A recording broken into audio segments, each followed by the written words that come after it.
genesis of the Tocqueville Conversations. In 2015, Laura Mandeville, who you will quickly learn is the superstar there, was the chief Le Figaro correspondent in Washington. And she called me up. I had never met her. And she called me up and said, I think this guy, Donald Trump, is going to win the election. Can you talk to me? I know you're a Tocqueville scholar. And we did talk this through. And I told her that what Tocqueville thought was most important in the democratic age was what we might call embodied life. And I'll talk about that a bit more. And she thought that there was a longing in the face of cosmopolitanism for a kind of embodied life that she detected not in Washington, D.C., but out in the hinterlands of the United States. And so I think she had read Tocqueville, but I'm a Tocqueville scholar. I've been studying him since 1989. All of my work comes back to Tocqueville. And I started talking to her about Tocqueville's great apprehension. And you can see it in the author's introduction to Democracy in America. He says at one place, while the parties are busying themselves with tomorrow, I have tried to see the whole of the future.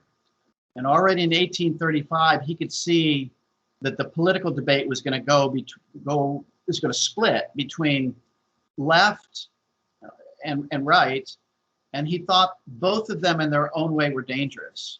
And so the whole of Democracy in America really has to be read in the aftermath of the French Revolution as an attempt to find what he called the liberal middle. And I know liberal means different things to different people, depending upon what side of the Atlantic you're on. He doesn't mean politically liberal like Democratic Party. It's more that we're living in the democratic age, we're living with equality, we can't push back against it.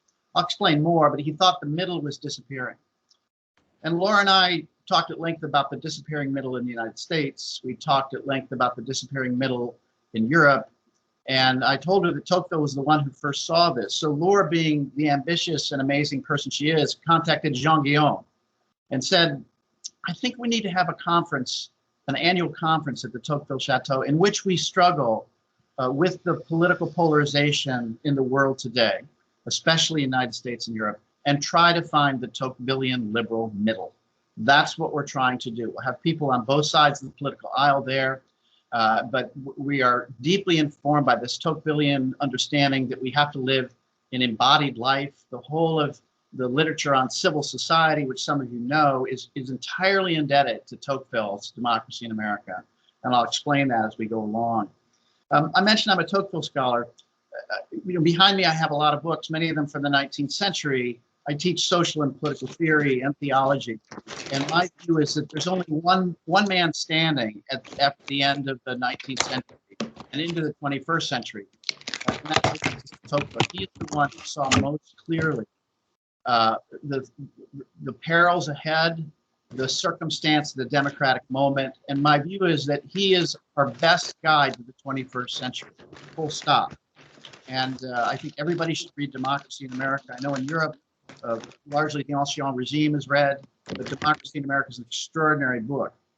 So let me start with a brief, what I call embodiment survey. And I'm going to do this because what Tocqueville does, if you read him carefully, is he peels back your skull and looks inside your brain and asks what kind of soul you have. So here's my brief embodiment survey. You don't have to answer out loud, but just think about each of these questions. You ready? How many of you will go home this evening and attend to someone who cannot live without your care? How many of you have Facebook accounts? How many of you order from Amazon Prime? How many of you think daily about what your grandparents and future grandchildren will think about you? How many of you own property? You might ask why I'm asking these questions, because what Tocqueville thought was that as we moved into what he called the democratic age, we would less and less be connected to the world and less connected to people. To use the language that we've had since the COVID crisis began, that we would practice social distancing more and more and more, and the connections between us would slowly disappear, and our only connection would be to a powerful state that stood above us. He writes at one place in Democracy in America, A tyrant will forgive citizens for not loving him, provided they do not love one another. So his greatest fear was that as we moved into the democratic age, we would have this disease of loneliness and isolation that would plague us all. And he thought there was an antidote to this, namely that we would have to reach out and build a world together in these mediating institutions, about which I'll say more in a moment. But he feared that we would be less inclined to do this. It would be very difficult to do. And so we would slowly but surely succumb to what he called the gentle tyranny at the end of history. And I should give you a bit of background. If you read Democracy in America, you will note immediately that his audience is not Americans, it's Europeans. He's writing about the future shape of democracy, and he's writing it for the Europeans. And the reason why he's doing that is, especially in 1835, so many in Europe were convinced that, in fact, this thing called democracy was an accident, that it could be put back, so to speak. We could return to aristocracy. And the whole of Democracy in America is an attempt to vindicate this thing that we now think has largely won, namely what he called conditions of social equality, this thing called democracy. But we should be very clear, while he defends it, especially in the first volume of Democracy in America, as you get to the second volume, if you start reading into it deeply, you realize there's a growing pessimism about the fate of democracy.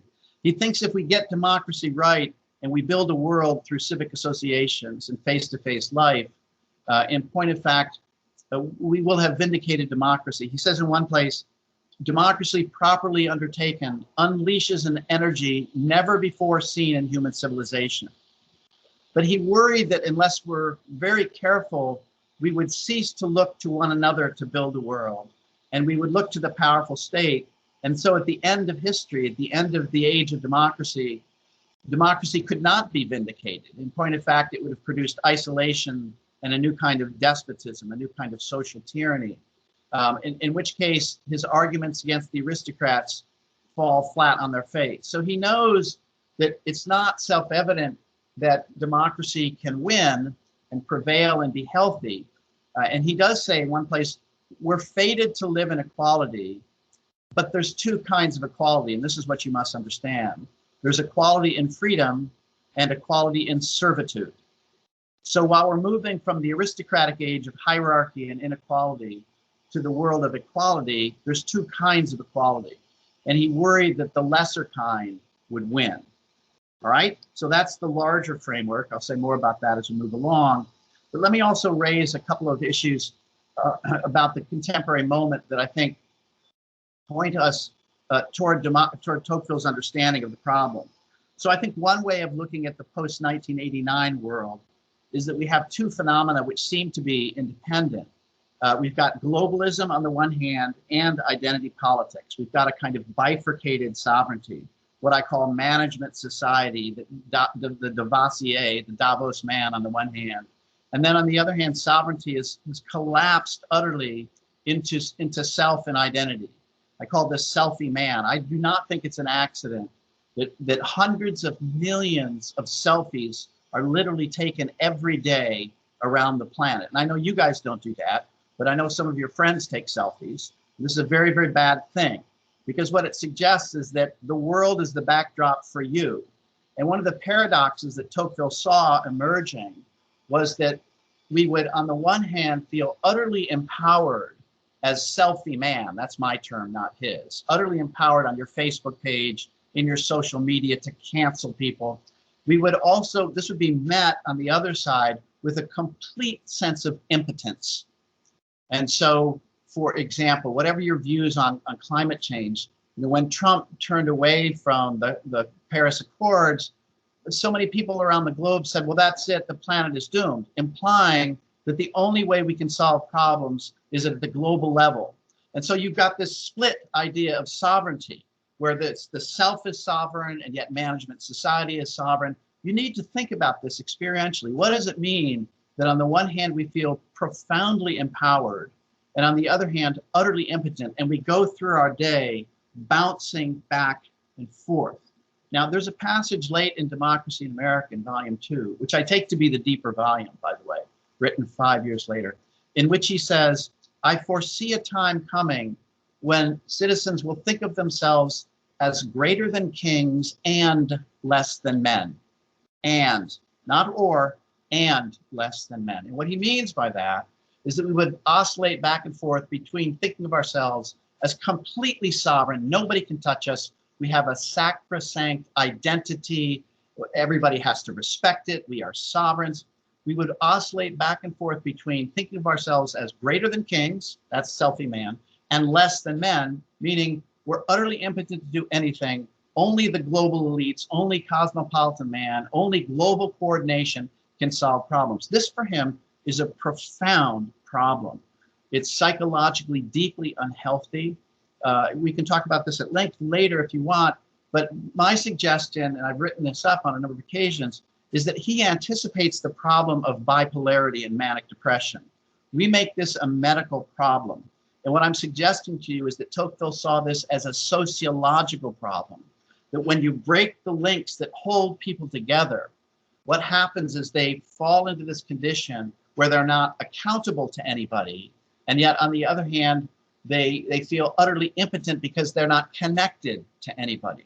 So we make manic depression and bipolarity a brain chemistry problem, which we have to take drugs for. And Tocqueville said that in the democratic age, there would be more madness than at any time in human history, precisely because we would oscillate back and forth between feeling ourselves to be greater than kings and less than men. Think about this. What Tocqueville's Democracy in America does is it peers into our skulls, it looks at our souls, and it notes the things that we're experiencing but can't really quite name. And I don't have to convince you, I can see already on your faces, you understand very well what I mean by this oscillation back and forth between feeling utterly empowered and completely powerless. And this can happen in the course of an hour, it can happen in the course of a day. It's an astounding psychological phenomena that he thought was necessarily going to emerge in the democratic age. Think about that. By the way, the only antidote for this bipolarity and manic depression is that if we form links to people, we have to build a world together. And the problem of bipolarity and manic depression won't completely go away, but it will be diminished. He's always talking about making things slightly less bad, not making things perfect. In fact, the perfectionist impulse for him is a deeply troubling aspect of the democratic aspiration. And what he's trying to do is to dampen this aspiration for perfection. Another way to put it is he's trying to dampen the revolutionary attempt to destroy the existing things and to come onto a perfect world of peace. He says this too emerges in the democratic age. If you want, we can talk about that later. What I'm trying to suggest to you is that not only does he anticipate movements, he anticipates ideas and feelings that we all have in the democratic age. Democracy in America is the autobiography of the democratic soul. It's the best way I can put this. So if you want to discover who you are, you need to read Democracy in America. So one of the reasons why Tocqueville is relevant is that he anticipates this binodal sovereignty, where on the one hand, we want to turn everything over to the global elites, and on the other hand, because we feel impotent, and on the other hand, we're selfie man, we're sovereign. This bifurcated sovereignty is deeply unhealthy, and he thought, as I said, the only antidote to this is building a world together within our countries, within our local communities, in face-to-face relations. That's the first way in which I think Tocqueville's relevant. Another, and I hinted at this when I was talking about my conversations with Laura Mandeville, is what could be called naming the whirlwind. We know something is up, right? We've called it populism. Think about Trump, think about Brexit, maybe think about Hungary, think about the Yellow Vest movement in France. There are these movements that are developing around the world, and we don't quite have a name for them. And you should always be suspicious, by the way, when two parties who can't even agree on anything suddenly decide they know what the name of this thing is. And in America, both the Republicans and the Democrats immediately concluded, yes, this is populism, or this is nationalism. The Tocquevillian way of looking at these phenomena is that human beings, in order to live healthy lives must live embodied lives. They must live in their communities. They must live with their families. There's the word empowerment is used a great deal. And I think Tocqueville is the original theorist of empowerment. His view is that we have to be able to live with our embodied communities. And so through the Tocquevillian lens, you would look at the post-1989 attempt to build a cosmopolitan world as an attempt to go too far. He is not against transnational organizations. We have to be very clear about this. But what he's saying is that we have to live from the local to the higher. To use language that I find in Rousseau, and it's lurking in Tocqueville, the transnational organizations can be supplements to our nations, but not substitutes for them. And those of you who are thinking through the EU project need to use, I think, precisely this language. He would not be opposed to some sort of transnational group, but it cannot be a substitute for the nation. And the way it works out in his own thinking is to be found in his writings on administrative centralization. He's not opposed to the state. He's opposed to the state becoming a substitute for all the mediating institutions, a substitute for civic society. This plays out in huge ways, by the way, in America and the civil rights movement and the attempt to redress the legacy of slavery in America in the Jim Crow era. But Martin Luther King was very famous for saying that in order for Black America to thrive, we must keep, I'm paraphrasing, we must keep our families and our churches, and the state can be a supplement to them, but not a substitute for them. And so you think about in terms of the welfare state having undermined the family and the churches in the Black community. I work very closely with Bob Woodson, who's an 84-year-old kind of national treasure, who's been thinking about these things for 40 years. And he says this is exactly right. Tocqueville got this right. In point of fact, the state is necessary to intervene sometimes when there's profound injustices, but it cannot be a substitute for.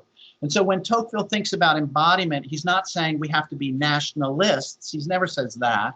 But what he's saying is that we have to have what he calls well-considered patriotism. It's an awkward phrase. Thibault can tell us if it's better translated in French or perhaps better, there's a better version in German.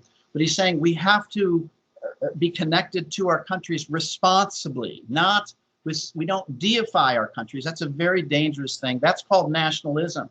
And I think Tocqueville saw this in a passage in Volume 1, Part 2 of Democracy in America. He said, in the ancient world, there was a kind of enchantment associated with the soil. And he says, in the modern world, the problem, however, is that that enchantment falls away and we see the earth around us as just inanimate dirt. That's his exact quote. And so he's saying we can't have, neither one will work. And so he's asking the question, how can we have a healthy respect for our nation? I'm not going to use the word nationalism, which is dangerous. And his answer is you have to give people a share in their government. And this does not mean simply national politics. It means it must be local first. And when you have the ability to participate in local politics, when you feel empowered at the local level, then you can conceive of being part of something larger, namely your country. And you can conceive of it in a responsible way. The worst thing you can have is an enchanted view of your country. And he sees this as very dangerous. And I think he does anticipate, which I'll talk about later, some of the movements of the 20th century, attempts to re-enchant the world through the nation. This is the look back that you had in the 20th century, in the early part of the 20th century, but also the revolutionary attempt to look forward to an enchanted world of the sort that, say, Marxism gives us. I want to remind you again, what Tocqueville sees is that this fragile middle condition, which he calls liberal, is going to have to fend off the revolutionary aspects or aspirations of the left and the re-enchantment movements of the right for hundreds of years. There is no end of history. I'll talk about this in due course. After 1989, you no doubt read the essay by Fukuyama called The End of History, and people still talk about this at length. Tocqueville's position is there is no end of history.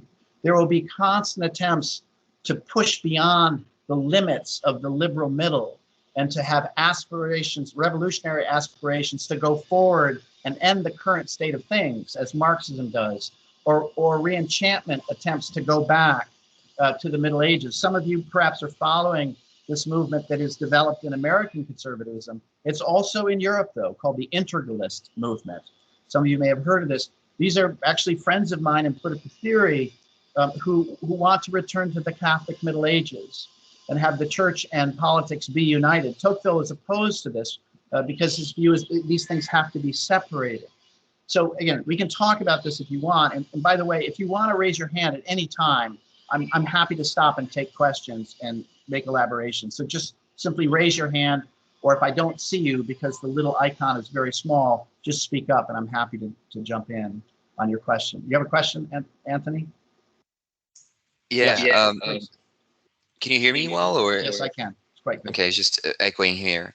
Okay, perfect. So no, my question is, you mentioned now the integralism, and I mean, I'm from Brazil. I don't know if you can tell by my accent, but here it was quite strong. We had an integralist movement in the 30s and 40s, and that also had in Portugal integralist movement, and being from a Catholic country, at least historically speaking now, although it's very secular, we also, it's very hard to separate church and state, very different than the U.S.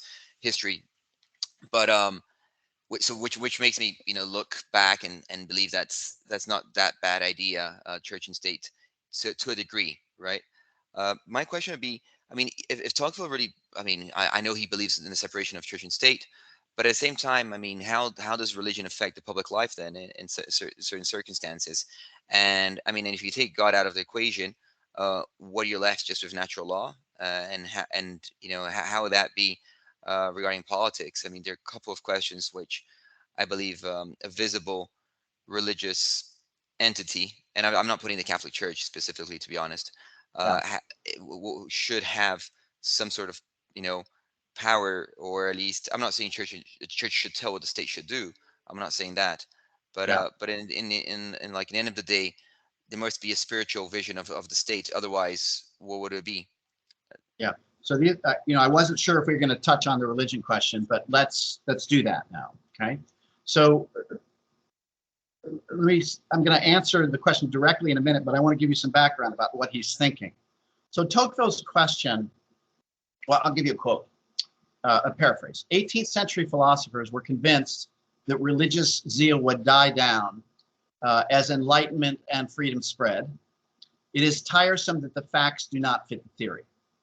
So the theory is the world is going to become secular. Yes? And people looked at Europe and they said, well, after the French Revolution, there was a collapse of religion. You could look at German idealism, by the way, if you want to just look at philosophical movements as, in a way, a supplanting of the church with German idealistic philosophy. So it's clear that the church was beginning to collapse. And Tocqueville asked the question, why did this happen? And remember, Tocqueville he's a Roman Catholic, but he writes at one place that he lost his faith at age 16. A late friend of mine, Peter Lawler, who's one of the great minds in political theory, wrote, Tocqueville didn't believe in God, but he worried about what God thought of that. Think about that for a while. Okay, so Tocqueville, instead, the normal story we tell is Europe became enlightened first. Became disenchanted first, lost its religion first, and we're waiting for the rest of the world to catch up, right? So Europe is the first modern country, and then those poor people in the Middle East and those poor people in Latin America who still believe in the church, eventually they'll catch up. That's the story that gets told. Tocqueville reverses the story. Tocqueville says religion is universal to human life. There's no way you can escape religion. And his question is, so what happened in Europe such that universal truth was lost? So the story we tell is secularization first came to Europe and now it's coming to the rest of the world. The story Tocqueville tells is, no. Religion is a permanent feature of human life. What happened in Europe such that it became unpermanent? That's his question. And his answer was that the Roman Catholic Church had aligned itself with the aristocratic powers. And remember, he has a theory of history, which is you move from the aristocratic age to the democratic age. That's his theory. And his argument is that what happened was the church, it's right there in the author's introduction, you can see it, and elsewhere. But go read the first 11 pages of Democracy in America, you'll see it. the church aligned itself with the old aristocratic powers. And as a consequence, the church, which should have aligned itself with human freedom, was caught up in a reactionary movement. And so people rejected the church, and then listen carefully, but they weren't prepared to reject Christian morality. And so they set it on a new footing, which was Enlightenment philosophy. Got it? So the whole of Enlightenment is an attempt in Europe to save Christian morality, but without the Christian religion. By the way, this is Nietzsche's critique then ultimately of the whole Enlightenment. I don't want to go into it, but that's the intellectual history. So the larger issue for Tocqueville is how do you remain true to religion, the fact that man is a religious being. Europe somehow messed it up. And so his answer, and you've given it, is there has to be a separation of religion and politics. Now, why must there be a separation of religion and politics? By the way, this isn't the final, I'm going to say more, but I just want to give you an understanding of why he believed there has to be separation. His argument is the following. If you are able to have a political regime that lasts 1,000 years, then by all means align your religion and your politics. However, if political regimes are going to change every few years, if the Republicans say, here's what Christianity is, and then they get thrown out of office in America, and the Democrats come in with a different version of Christianity, the fastest way you can destroy your religion in the democratic age is to align it with political powers that are constantly changing. Got it? So that suggests that the only way to save religion is to separate it. Now, am I done? No.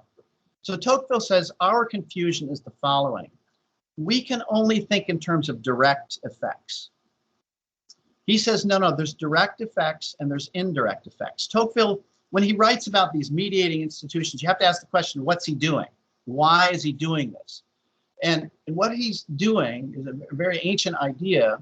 He says that what has to happen is we have to have our characters formed by these mediating institutions. And we all know this. We are literally formed by our families, by our friends, by our civic associations, by our religious associations. This is how character is formed. So Tocqueville wants to distinguish between indirect effects and direct effects. He says, if you have a political regime that's constantly changing, do not align it with your religion because you'll destroy your religion. So you should have no direct relationship between politics and religion. However, he also says, quote, religion is the first and foremost political institution. Now that seems to be a contradiction, but what he's saying is that religion must form character. In order for us to use our freedom well, we have to have formed character. Now, let me just say a couple of things about what he thinks religion does, because you have to ask, so what is it that it's doing here that helps democracy? And I should be very clear, he called himself a liberal of a new kind. And what he literally meant by this, and this I think to your question, Anthony, he literally meant that this thing called democracy could not end well unless you had Christianity of a certain sort. There are occasions when he says other religions might be able to work too, but he's most concerned about Europe and America. And he's saying what Christianity does is it forms character in a certain way. Let me just identify a couple of ways here. First, you have to develop the habit of thinking long term. One of the great concerns he has in the democratic age is when we are no longer linked to one another, our attention span collapses into the instantaneous moment. That's why I ask you all, in all that you do, are you thinking about what your grandchildren will say or what your grandparents would have said? Tocqueville's view is that we have to do everything we can to expand what could be called the temporal horizon, the horizons of our actions. This is why he would have been very opposed to lotteries. You know this, in every country in the world, you go buy a lottery ticket, and what happens is you hold that ticket and you say, tomorrow everything will change. You know this, right? Maybe you don't buy lottery tickets, maybe friends of yours do, but this is a very dangerous idea because what we have to do in the democratic age is avoid instantaneous gratification. We have to have a long-term plan. And he says what religion teaches you, what it habituates you to, is the idea that instant gratification won't work. You have to think in terms of the immortality of your soul and what you have to do in order to get there. That's the first thing. And then there's two things which are obviously related, and there's probably more, but but these two things I think are terribly important. And actually, I will say one more thing after that. He says,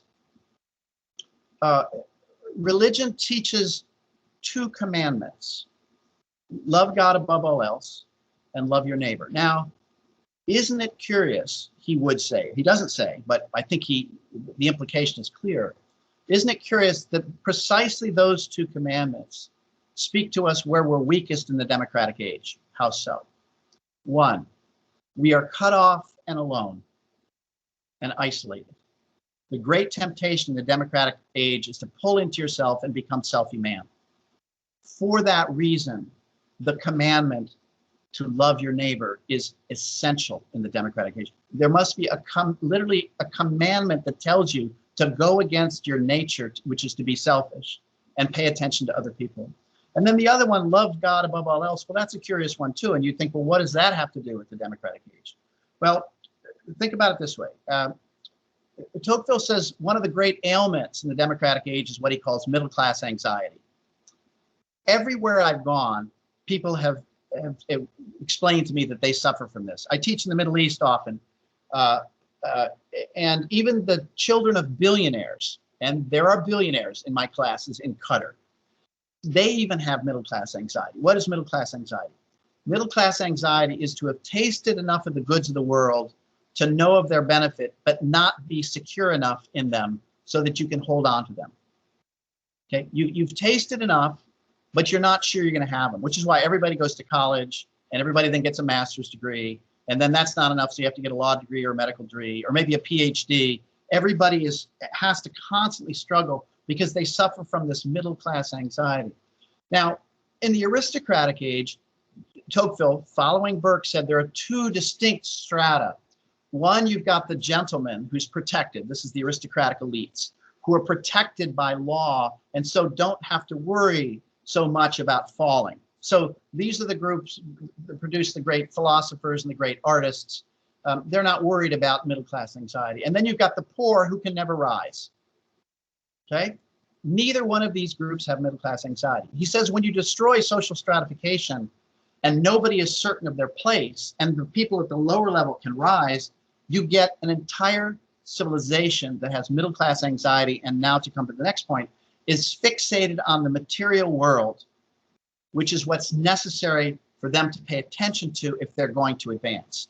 And so for that reason, the lofty longings, the aspirations for beauty that you see in the aristocratic age, all that collapses.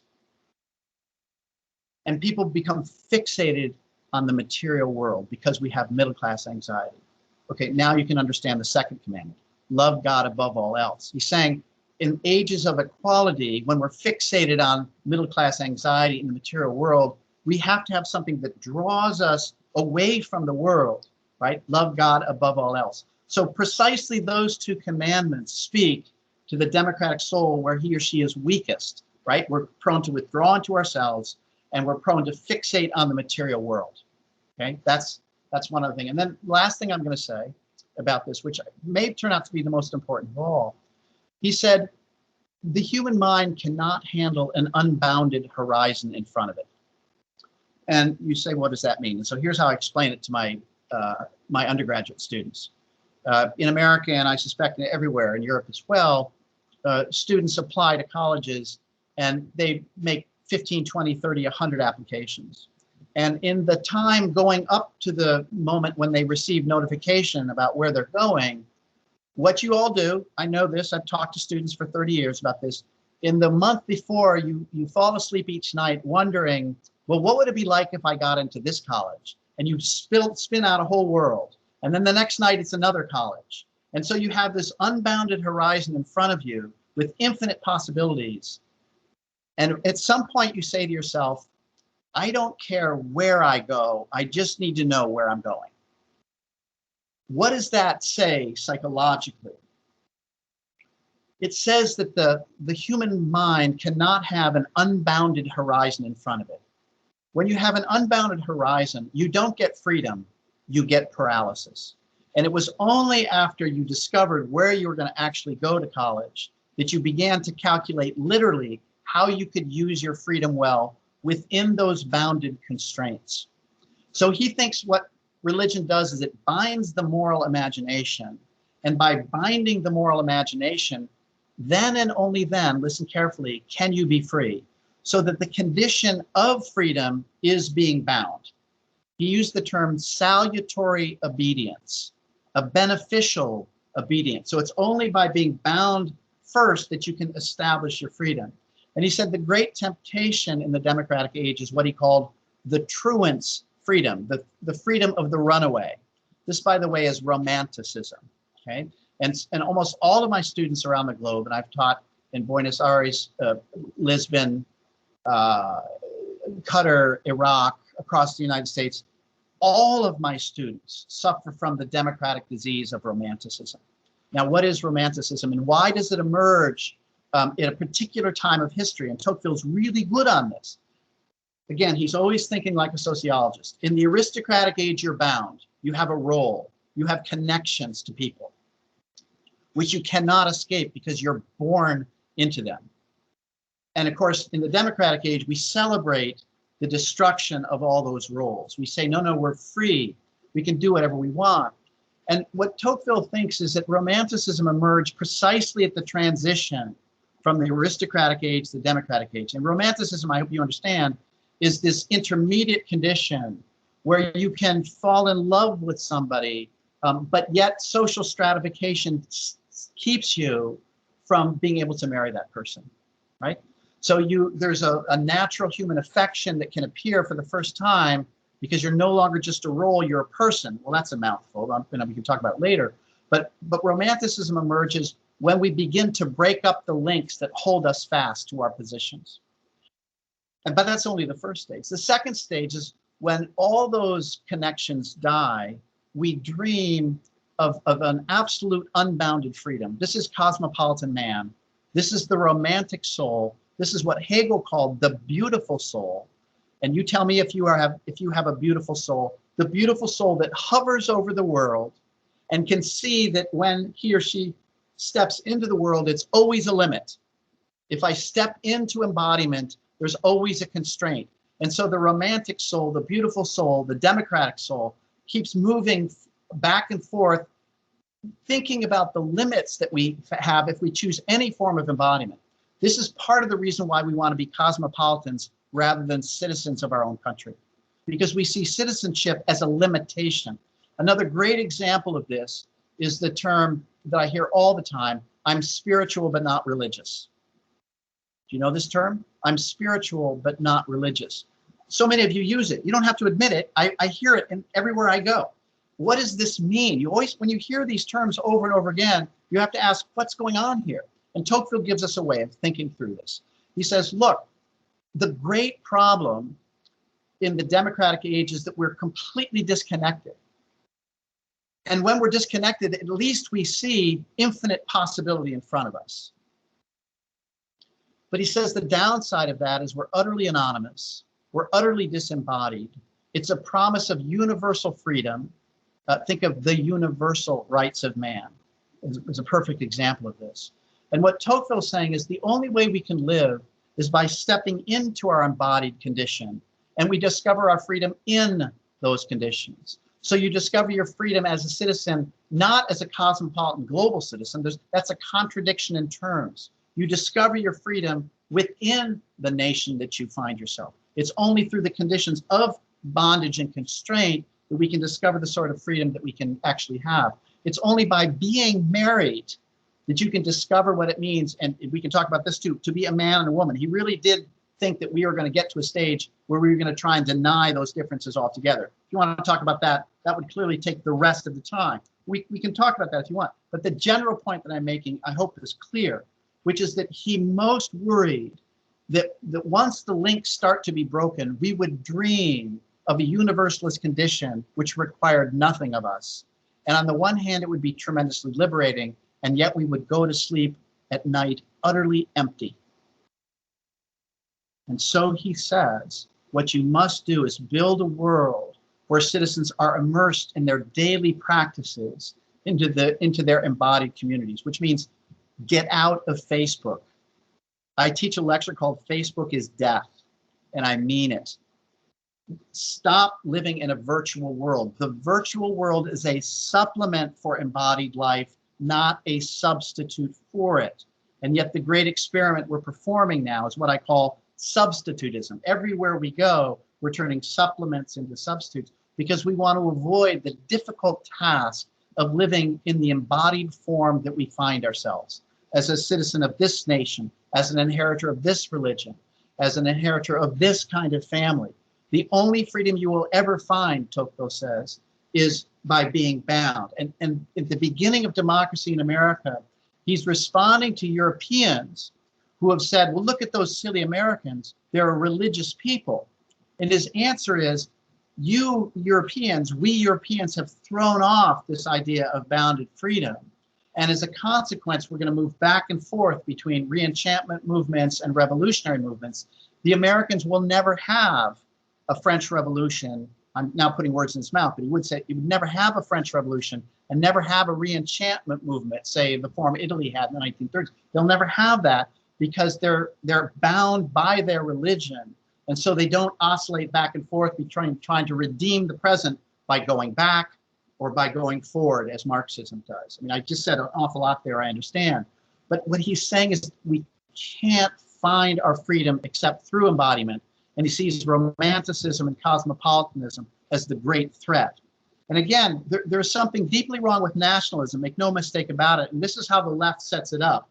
If you don't choose cosmopolitan universalism, you must be one of those dirty nationalists. And Tocqueville's saying, no, no, no, that's not the only alternative here. We have to live in embodied communities, not the ones which deify the state, but we have to live in embodied communities, including our nations.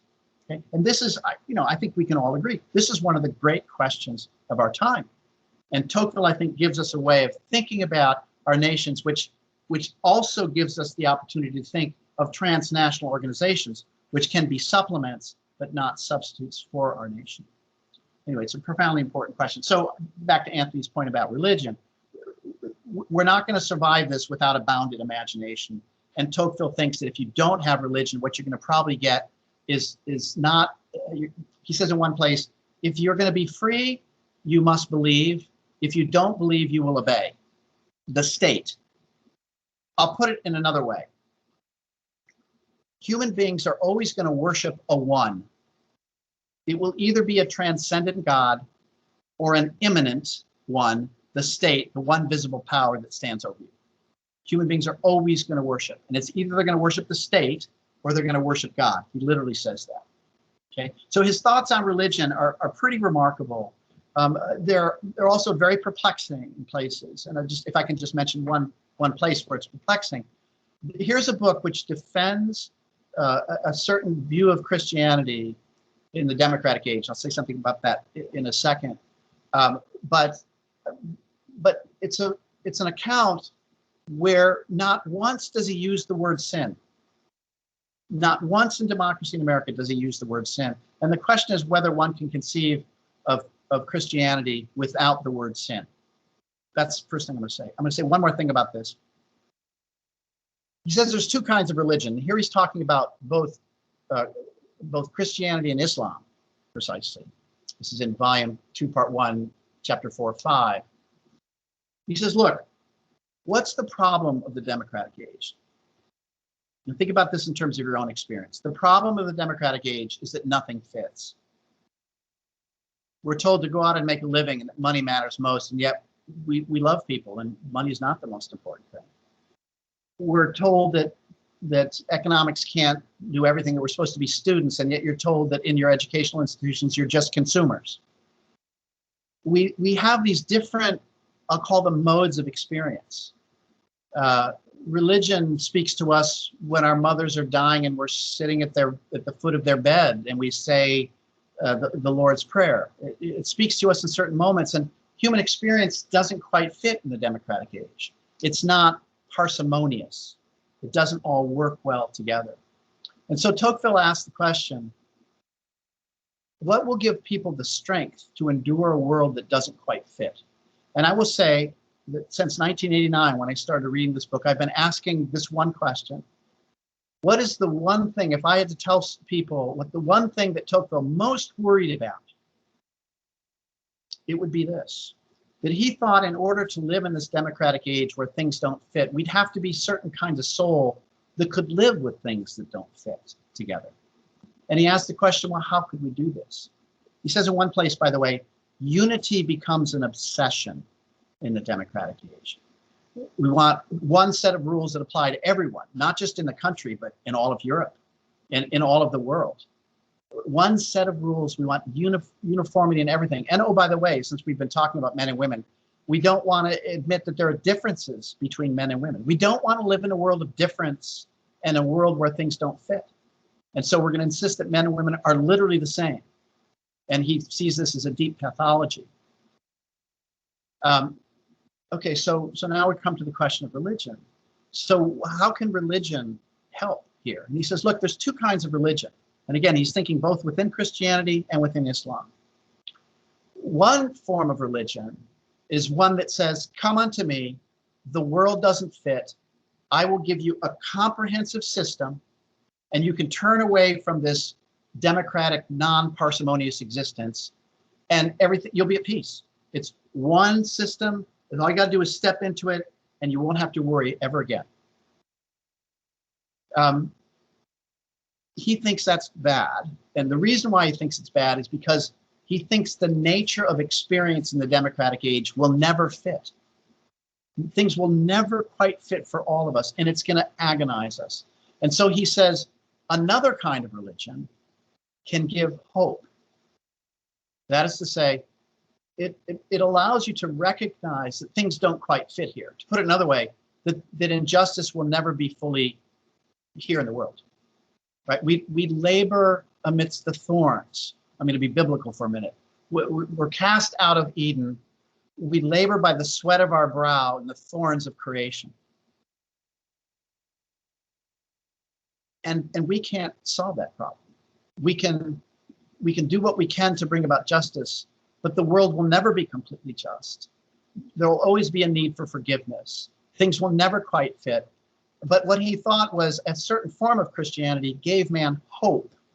And the category of hope and faith are central categories here for this man, Tocqueville, who was a fallen Catholic. Because he says through hope and faith, we look forward to a reconciliation of all the bits that don't fit.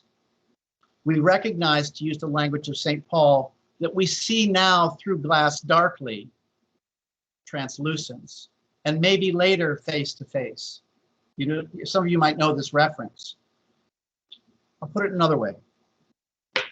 What Tocqueville thought was that the democratic age is a condition of translucence. So there's transparency, opaqueness, opacity, where you can't see through anything.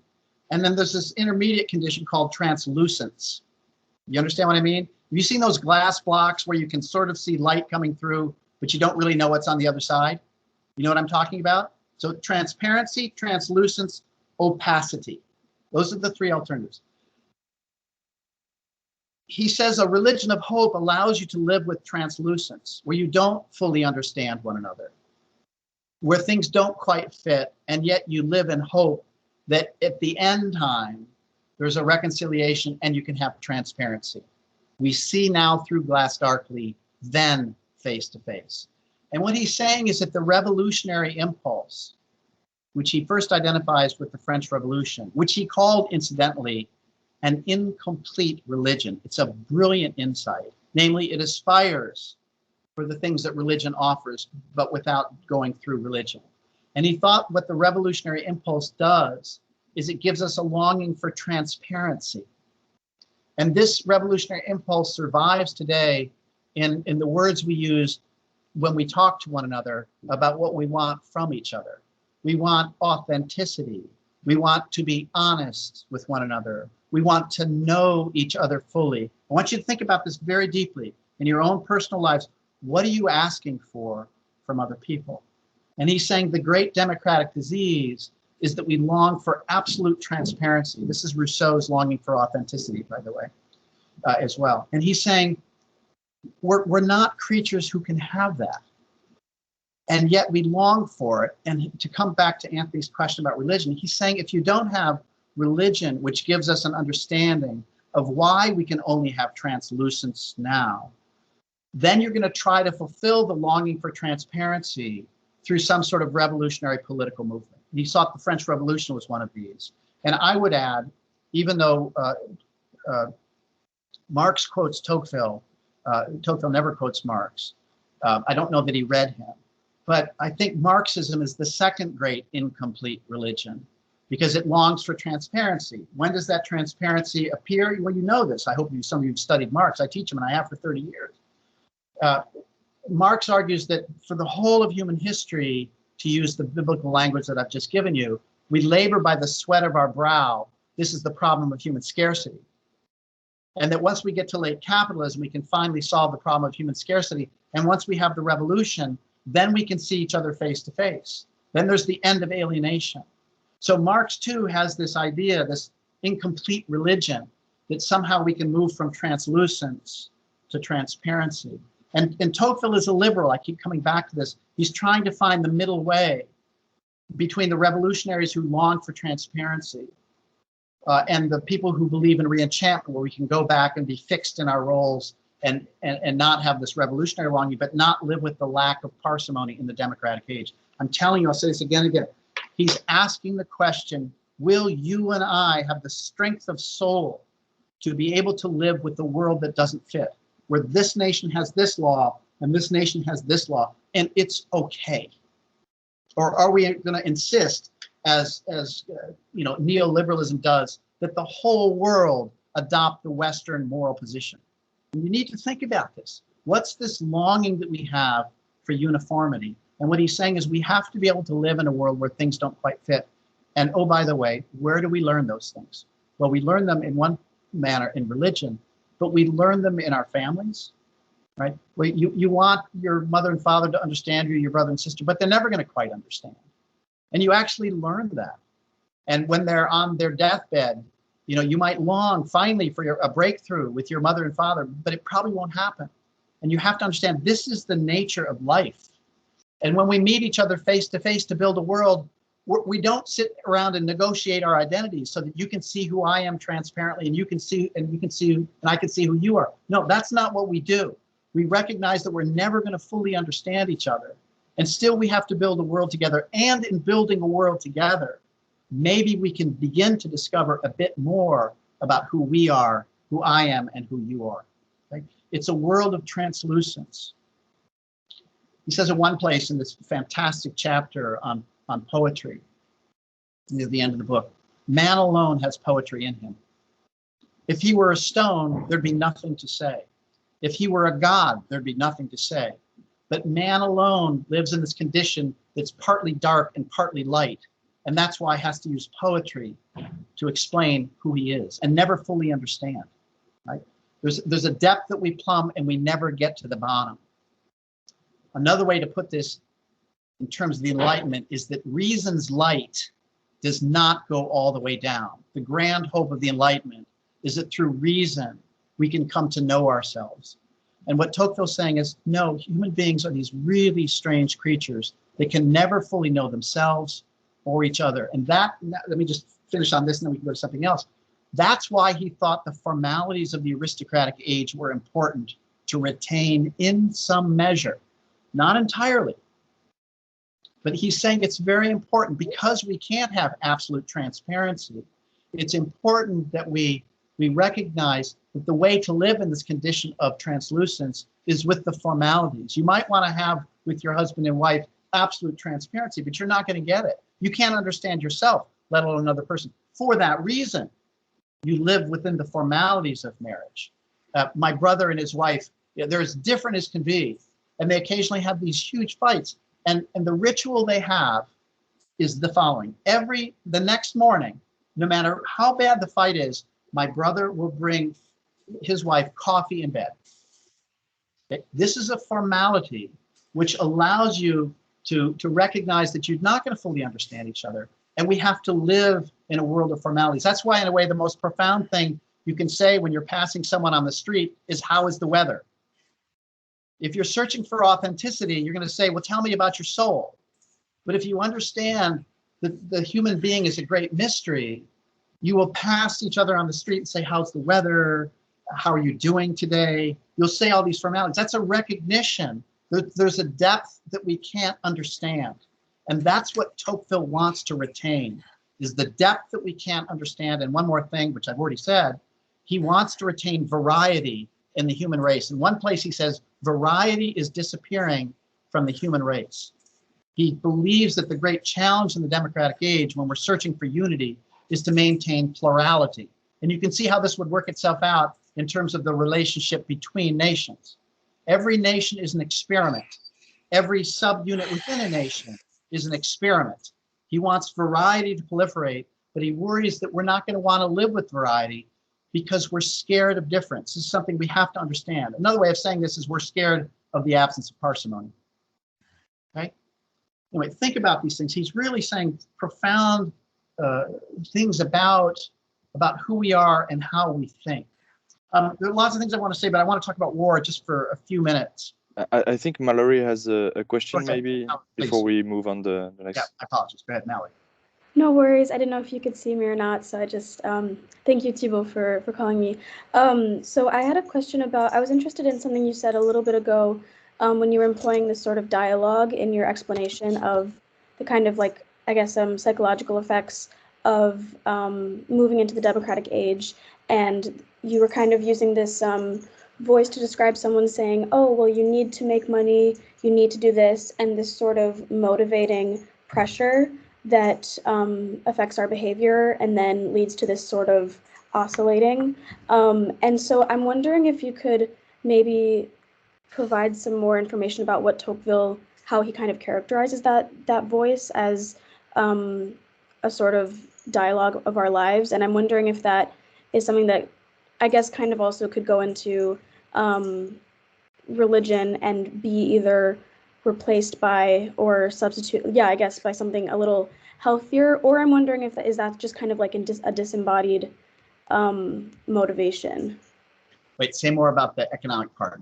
Was the internal dialogue about money? I'm wondering, I guess, maybe to take more of a Marxist position on it, would he recognize that pressure and those motivational factors would necessarily be byproducts of the economic organization of society? So this is a great question, and I'm going to try and elaborate it. So when I teach Tocqueville, I always pair him with Marx and with Nietzsche, who I think are the other great minds of the 20th century. So very briefly, so Marx, both Marx and Tocqueville see that as we move from aristocracy to democracy, or in Marx's language, feudalism to capitalism, some of you know this distinction, the same thing happens. They both see this.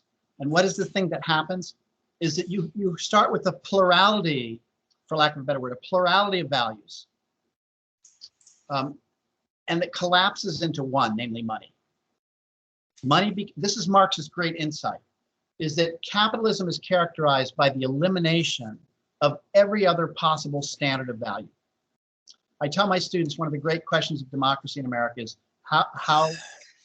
what is the measure?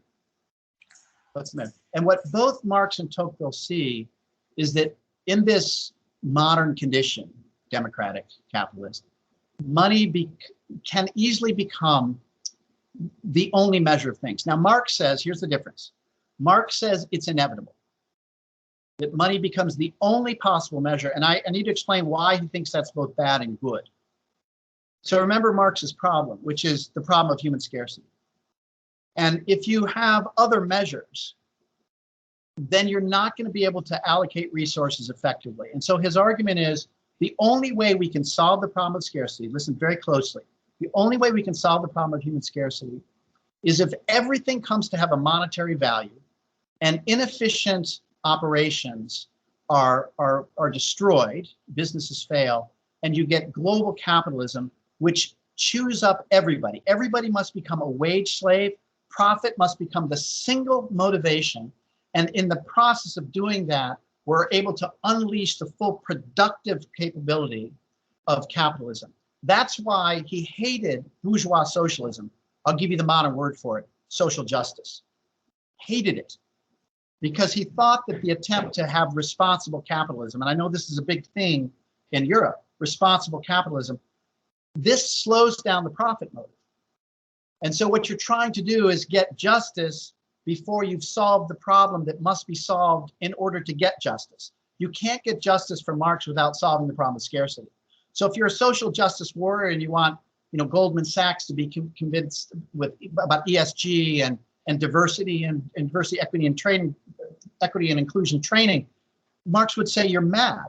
The profit motive must become the singular motive, and only when human beings are reduced to being wage slaves can we finally solve the problem of scarcity, because capitalism will ruthlessly weed out inefficient production. That's Marx, okay? And I'm writing an essay called Halfway Revolutionaries. I find most Marxists are halfway revolutionaries. They want bourgeois socialism. And the same is true, by the way, with identity politics. They're halfway Nietzscheans. It's a very, very interesting and longer story. But so let's be clear, theoretically. Marx says that the characteristic of the capitalistic age is that money becomes the only possible measure. Now, what does Tocqueville say?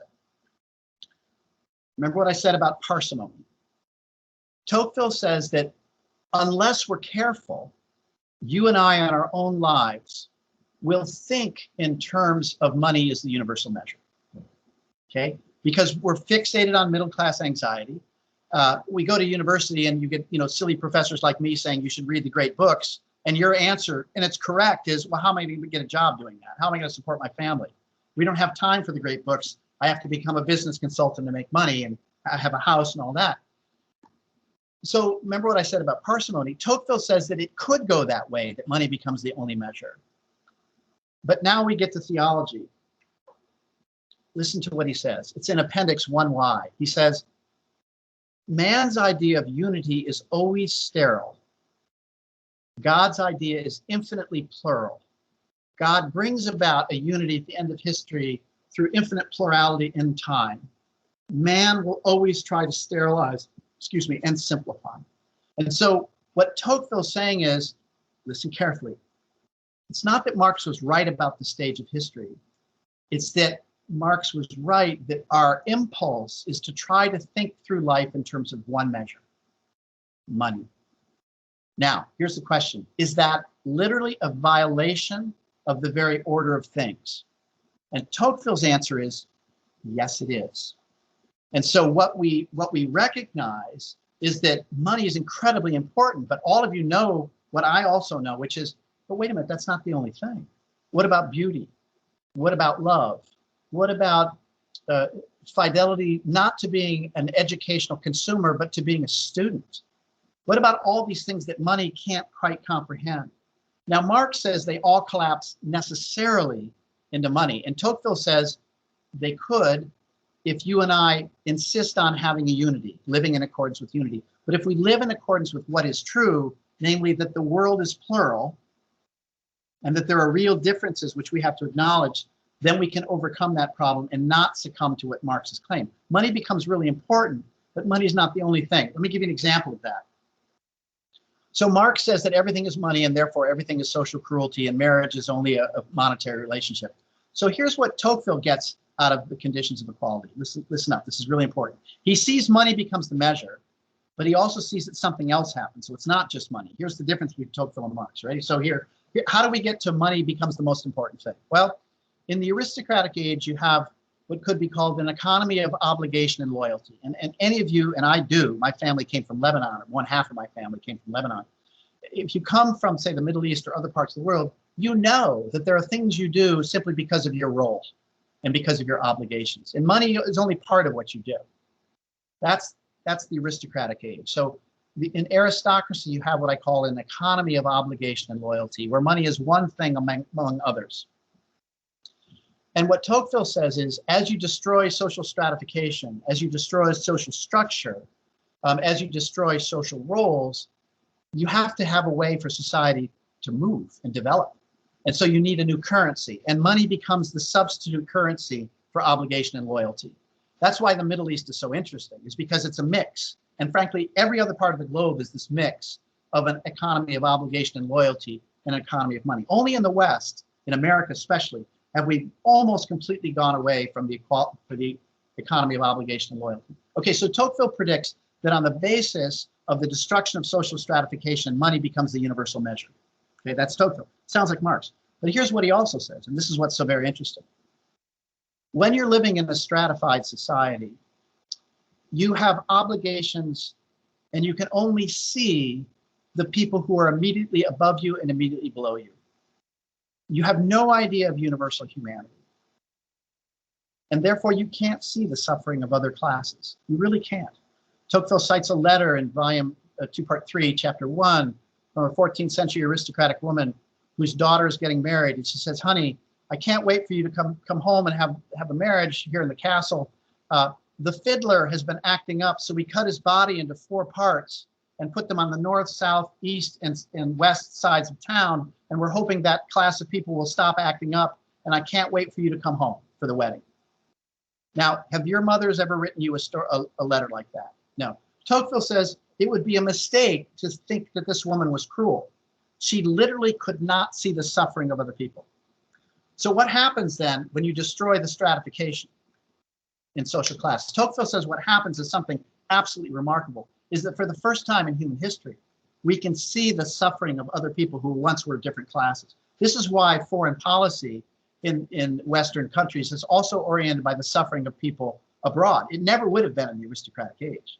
But you can think of the obligation to intervene in the case of, say, Kosovo or Rwanda or whatever it happens to be, even though we failed there, as part of this new democratic aspiration. But what I want to be clear here is that then Tocqueville sees 2 things emerging from the breakdown of social stratification. On the one hand, money becomes the currency of society.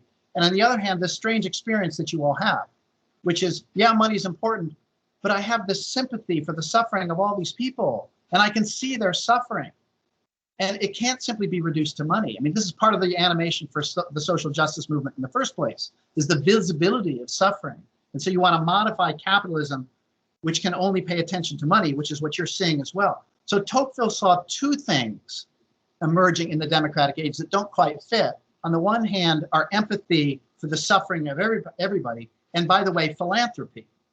Marx couldn't see that. Marx says the only thing that emerges is that we become mercenaries for money. So I think as a matter of adequate account of human experience, I think Tocqueville is in a way more adequate than Marx because he can see both of these things that we experience in the democratic age, namely this longing for money and this sympathy for the suffering of other people, which is huge. Okay. All right. What else? Really quick question.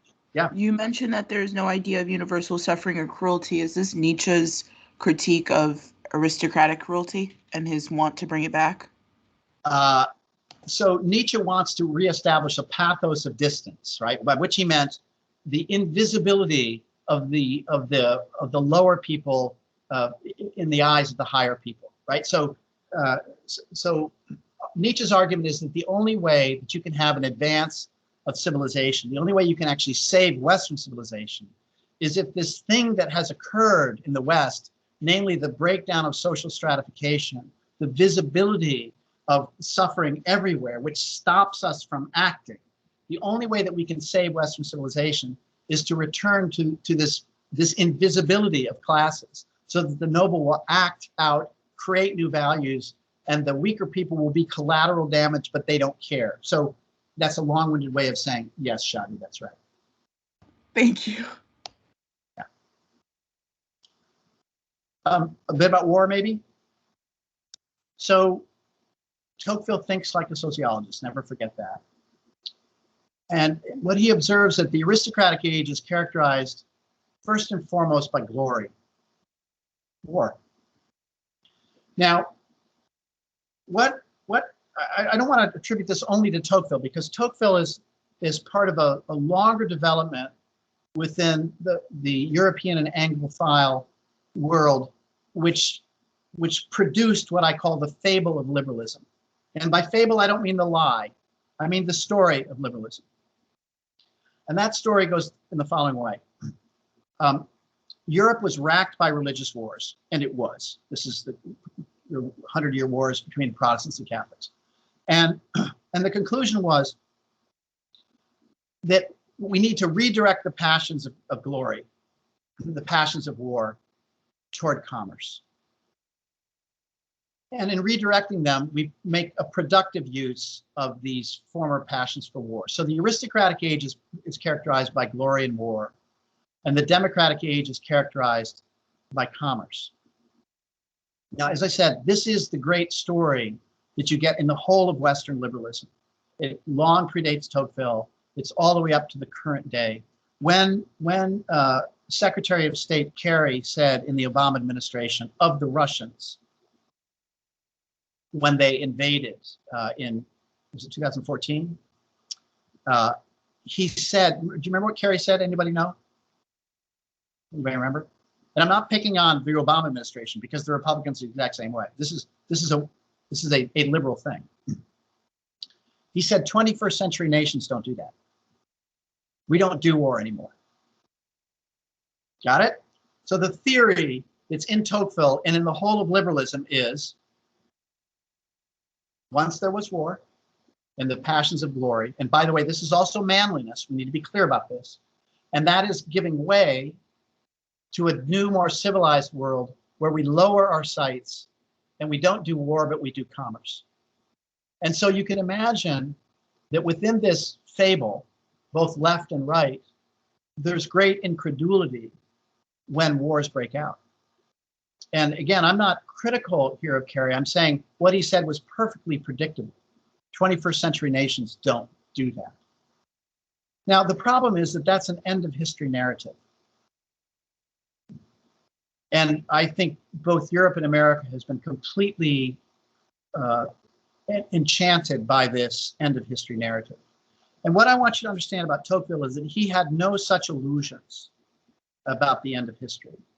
I said this in a way already. I'll say it again. The transition from aristocracy to democracy, from the love of glory, from the love of war, to the love of peace and commerce, does not go smoothly.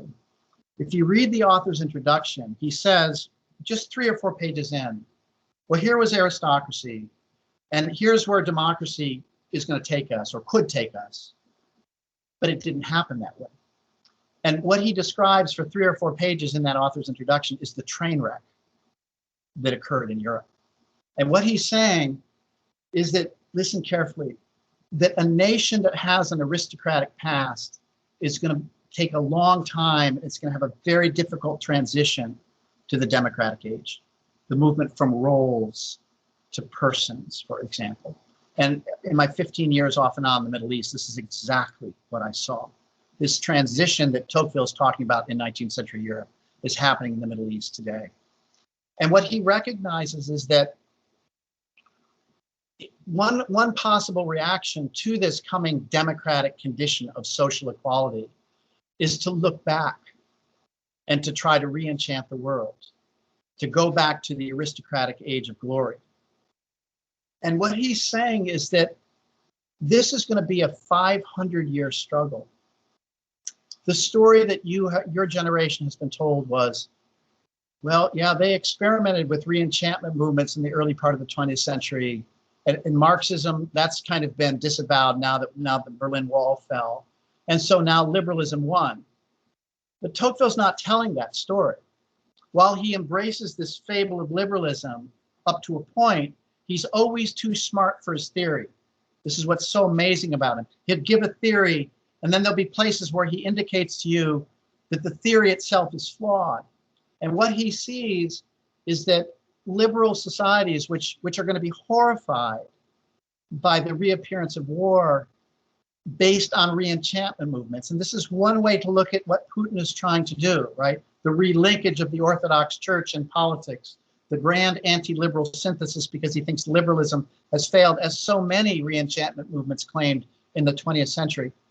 What Tocqueville's saying is that this liberal middle, which we're trying to save, is going to be threatened by these very powerful movements on the left and the right. And that liberals have to be able to, in spite of their general longing for peace and commerce and tranquility, there are going to be wars. And he worries that in the domestic sphere within a society, within a democratic society, there's going to be tremendous aversion to going to war. But he says, if you don't, then this fragile liberal middle thing is going to be overwhelmed by these re-enchantment movements or these revolutionary longings to put an end to history. So he's saying liberal societies are going to be put to sleep by the hope that we can have global commerce. This is exactly what's happened since 1989. Is all we have to do is coordinate global commerce and there'll be peace. But that's an illusion, because there are societies around the globe which still have this aristocratic longing for unity, longing for parsimony, where the church and politics are completely unified, for example. And he's saying liberal societies are ones which recognize that things don't quite fit, but that's where, literally, he says, that's what God has thrown us into now, is a world that doesn't quite fit. And so we have to live in hope, but recognize that these twin threats from the left and the right are going to constantly reemerge, and we're going to have to rise up to face them. So there is no end of history. How about that? It's very sobering. Your whole generation has been told we live in a post-war world. We do not live in a post-war world.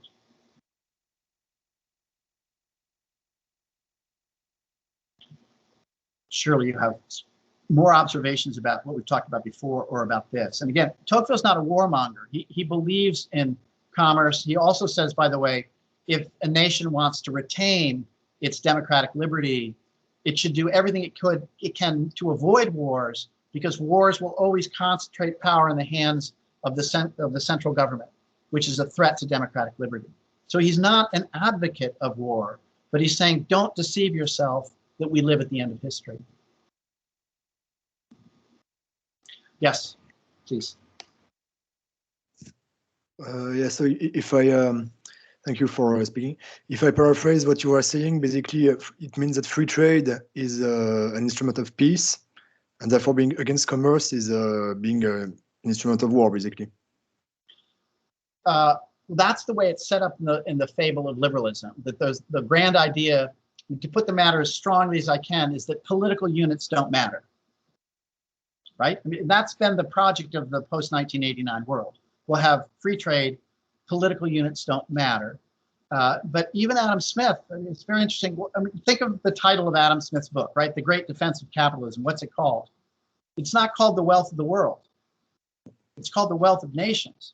And it's an extraordinary title, which we need to go back to, because what Smith understood was that we live in political communities, and political communities are going to be in tension with one another.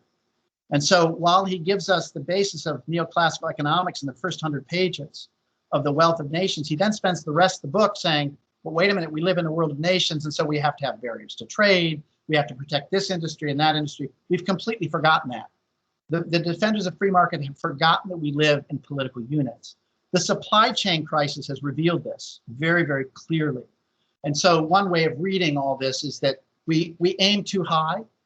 Nations should do what they can to have as much free trade as possible, consistent with the fact that they have to build their own industries to protect themselves. Yes, the military, for example, has to have a machining industry. You can't have all the cars built in Korea if you're going to defend your nation and build tanks. So what Tocqueville is saying here is that, yes, we have to pay attention to trade. Why? Because we have this problem of middle class anxiety. Yes, so we want to have as much trade as we can, but we also live in political communities. And so there's a tension between these things. And I think the COVID crisis has revealed this. The growing tensions with China has revealed this too. And the question is whether we can keep going pretending that we don't live in political communities, that we don't live in embodied political communities, and we can just have more and more free trade, or whether in fact that can't work and we live in a world of nations, which are occasionally go to war with one another, making this idea of global capitalism impossible. I don't know if I fully answered it, but I want you to think that we live, it's not just that we're economic actors, we're also political actors. We live in a community. And this, by the way, reveals the problem of parsimony, right? It's on the one hand, yes, we believe in global free trade, but we're also citizens of a nation, and that doesn't fit. But that's Tocqueville's point. Nothing fits in the modern age. Yeah, but just follow up. So I think it's what the point that was missed with all this free trade belief, as you said, is that actually with globalization, it's easier for any country like Russia, like any country in the world, to find an alternative suppliers to the country it's invading. So I think that on the opposite, globalization is discouraging war, because, for instance, if 100% of Russian trade was only with Ukraine, it would not be a great idea to invade Ukraine. But as a result, with globalization, we trade with everybody else, and therefore we can invade one country and have other countries to supply us. So this idea that free trade globalization is good for peace, I think it's the other way around. Yeah, agreed. Raise it at the conference, because it will come up. Anything else? Do you want to talk about men and women for a minute or no? I have one really quick question. Go ahead. Sorry, It's like really tiny, I promise. You said that the economy of obligation and loyalty was to the aristocratic age. What's the economy in the democratic age? Like, what would you paraphrase or call that? Tocqueville would say there are vestiges of obligation and loyalty laying around, but basically, to make society work, money is the only currency. Money is the only lubricant that makes society move. So if Tocqueville's theory of history is from aristocratic to democratic, the economy of obligation and loyalty has moved now to economy of money, which is why he agrees with Marx most of the way. Thank you. Yeah, that's perfect. Yeah. Mallory, and then Dennis. Well, I just wanted to ask again if you were, I guess wanted to clarify something you said about most Western foreign policy being based on the visibility of suffering and wanting to alleviate suffering. And I guess I just wanted to maybe add to that a potential distinction between the orientation of the policy itself and the orientation of the public perception of the policy, because most foreign policy, at least since obviously, most of us probably like seeing U.S. foreign policy since we've been born has been a lot more motivated, allegedly, from my, POV, from my limited point of view, by nothing close to the alleviation of suffering, but more so a sort of mercantilist, aggressive commercial venture by different powerful groups. So I didn't know if there was anything that, I didn't know if Tocqueville necessarily said, like, oh, it's always based on this, or necessarily in the democratic age, foreign policy will be based on this principle or that one. Well, he was very concerned about what could be called state capture. And part of the reason why he thought the American government or the American system was so good was it decentralized power. And he warned about the concentration of power in the hands of the government precisely because of the problem of capture. So in the name of doing X, you're actually doing Y. I think that's part of the problem. And then the other thing one must add about U.S. foreign policy is that, oftentimes, think about Egypt. We're going to give foreign aid to Egypt because of the suffering of the poor. But what happens is the groups that get the money are basically the elites of Egypt, and it never trickles down. So it's a very, very serious problem. Tocqueville's point was that what happens in the democratic age is the visibility of suffering of countries far away becomes visible for the first time. Samantha Powers, became who she was, both in the Obama administration and as an author, because she made the case that there was a right to an obligation to intervene on the basis of humanitarian concerns. The whole of Samantha Powers' work can be understood as a gloss on Tocqueville, because she was really arguing in the case of Rwanda, I think, a long time ago, as a journalist, that foreign policy now needs to shift and have as its concern the suffering of people far away. This is not in the strict national interest, but Tocqueville sees that this sort of thing is going to be on the table along with strict national interest as we move forward in the democratic age. Yeah. Dennis, please. Yeah, thank you. My question is about the connection between democracy and universalism, or this. Why do we strive for universalism in the age of democracy? Or because, from my humble opinion, this is a bit contradictory, because democracy lives off plurality and a plural society and different views that come together, and you told us that that there's a decrease in plurality in the world on the democratic age. So I don't like, how does Tocqueville describe or explain this connection, or is this just the observation of the human nature in general? How does it? Yeah. So I think I've got most of your questions. So what he wants variety to exist. He says variety did exist in the aristocratic age because you had huge differences in social stratification, different understandings of honor, different understandings of what is good within these classes. So you go from a world of plurality to a world that could be committed to plurality, right? The democracy, universal enfranchisement. If you've got a multiracial, multi-ethnic society, wouldn't this just be fantastic? You could have a kind of plurality that you never saw before. But what Tocqueville worries about is that in the democratic age, citizens are actually really frightened by difference. They don't think about this in terms of human experience. What do we trust? In the aristocratic age, we trust a great deal based on the authority of the name, he says. This is one of the characteristics. We trust it to be true because so-and-so said it. When was the last time you said that? Okay. The democratic age is characterized by critical thinking. And what that means, we have to decipher that. It means that human experience becomes the test of everything. Your own experience becomes the test of everything, not the authority of what other people say. Now, on the one hand, it's liberating, but precisely because we also become small and anonymous, things that don't fit into our world, we're really threatened by. We have no way to accommodate real difference.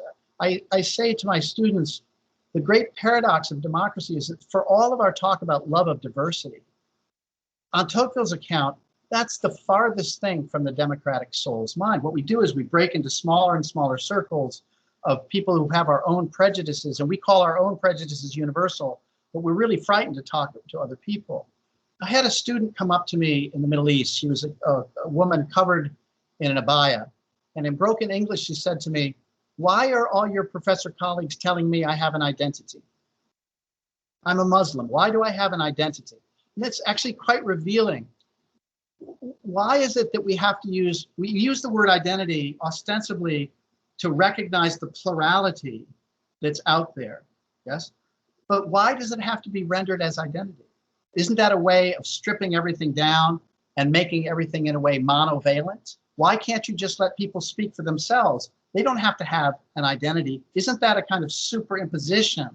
It's not allowing people to speak for themselves. So Tocqueville thought, listen carefully, even in our attempts to embrace plurality, there'd be a certain pride in what we did, a certain self-enclosure in what we did. And so you've got this paradox then, is that democracy claims to be universal. It claims to be interested in diversity and plurality. But in point of fact, and strangely enough, I mean, not to defend Putin, but this was his claim about neoliberalism, right? That neoliberalism is actually a universal hegemonic system.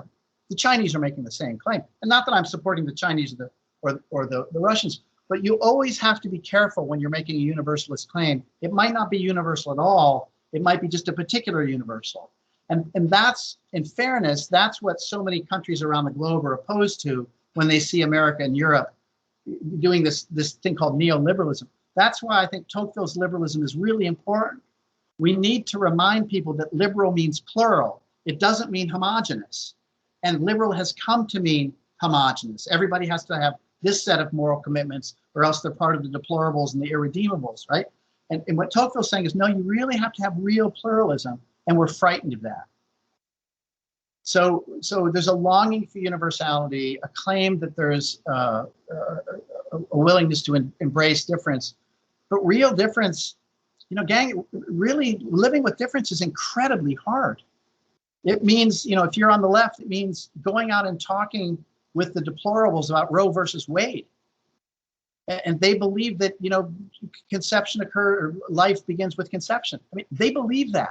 And maybe some of you do. And we can't talk to one another anymore.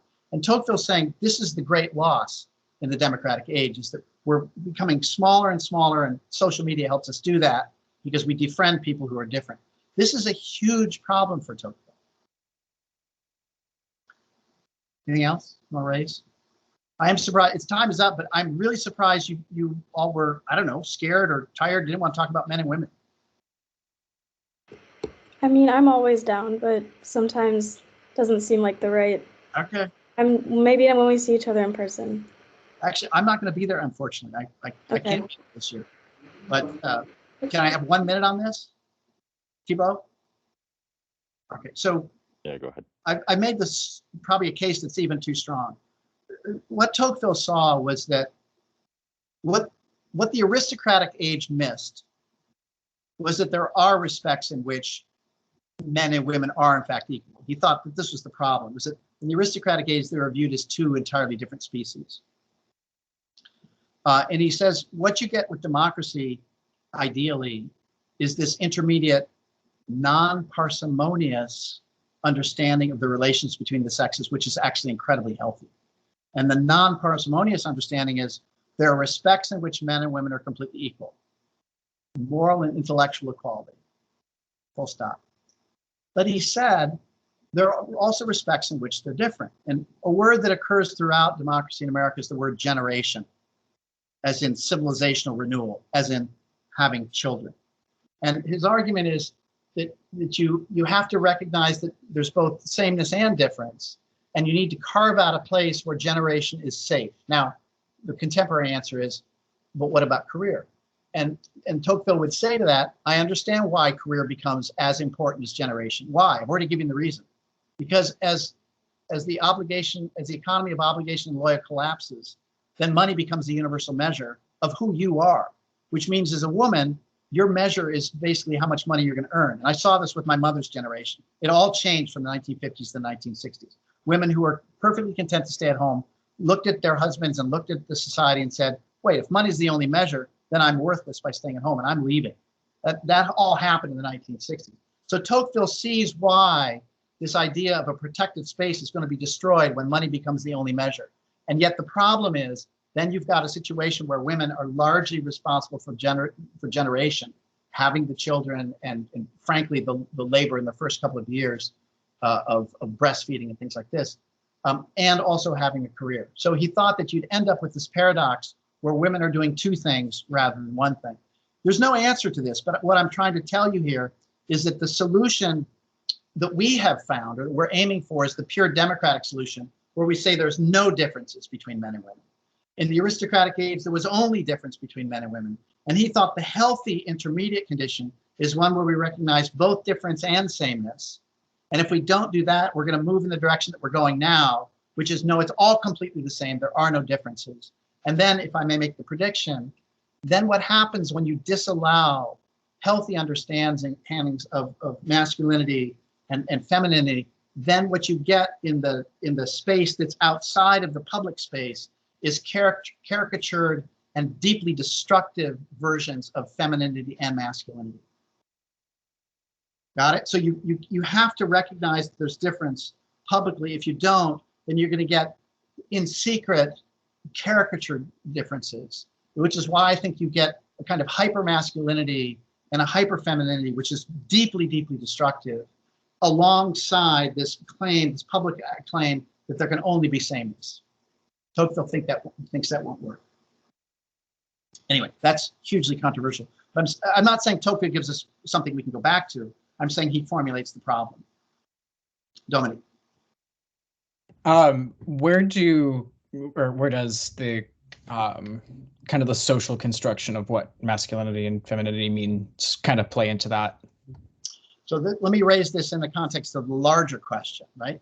So the larger question is this: are there things by nature, or is everything in accordance with history? In other words, is everything socially constructed, historically contingent, or are there things by nature? Can we formulate it that way?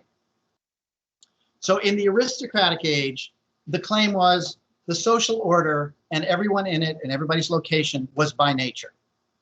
There are by nature people who are aristocrats. Men are this by nature, women are this by nature. Now, Tocqueville, to his credit, recognizes the democratic age rejects all claims about nature and wants to claim that everything is historically contingent. Got it? Everything. And you can see the arguments about, for example, transgenderism as the full culmination of this claim that everything is socially constituted. It's a mere construction which can be deconstructed. Yes? And when you ask Tocqueville, so what is there by nature and what is there by history? He will say, there are two things that are by nature. And one of them is religion. That is to say, man is a religious animal. And the other is there are some distinctions between men and women that are by nature. Now, to his credit, what he says is, but we're not sure exactly which ones they are, with the exception of generation. So he's prepared to say that some of the things that we once saw were by nature actually turn out to be in accordance with history and are socially constituted. So he's not taking the hard aristocratic position. But what he's saying, and here's the part that we need to listen to closely, our disposition, because we want to reject, listen carefully, that there are any natural distinctions. Our position is no, everything is socially constituted. Everything is historically constituted. If there's a regularity, it must be not because it's by nature, but because there's a distortion of power. That is the democratic disposition, okay? And what Tocqueville's saying is, be careful, you've gotten the insight partly right, but now you've taken it all the way. The insight that you get partly right is that some of the things that seem to be by nature may be by history, but then you take it all the way. Why do you take it all the way? Because you're looking for parsimony. You want to say that there's nothing by nature. You want a perfectly consistent system with no leftover. And what Tocqueville's giving us is a system where things are mixed up. Some things are by nature, some things are by history. And if there are some things by nature, then you're going to cause all sorts of havoc if you say, no, there's nothing by nature. Everything is simply historically continued, which is where we are on the matter of men and women today. And again, I don't want to say that Tocqueville's the aristocrat who's trying to defend a hard and fast view of nature. He knows that some of the things that were supposedly by nature are not, right? But he's saying, be careful in going all the way that you're going to destroy all distinctions altogether. And he's worried about that because he does think that generation matters and you need to protect it. And in that sense, yes, he's hopelessly old-fashioned. But, you know, I've been now through two generations, my children and my son's children, and I have seen the struggling of mothers dealing with this twin burden of living in the democratic age where money is the single measure, and so they must evaluate themselves by that, and yet they alone can have children. I've seen the tremendous strain that this produces. I don't have an answer for it. I'm simply saying that then there's a double burden that are placed on women. Example, family leave. So when faculty members, fathers and mothers are given equal family leave, I've had women colleagues come to my office when I was the chairman of the government department in tears. And they said, you don't understand. When a woman faculty who's just had a baby takes a 1-year leave of absence, she is fully attending to the child. When a husband of a mother who's had a baby takes family leave in the name of equal participation, he goes and writes articles. He might help out a bit, but he's writing articles. So in the name of fairness, you're actually producing an unfairness that disproportionately hurts women. And what Tocqueville wanted to do was to protect the generative space. I have no idea how you do that, but he's saying there's a tension between the generative need and also the economic need, because now money becomes a single measure. It's a trap. He doesn't give us a way out, but I think he gives us a way to think about it.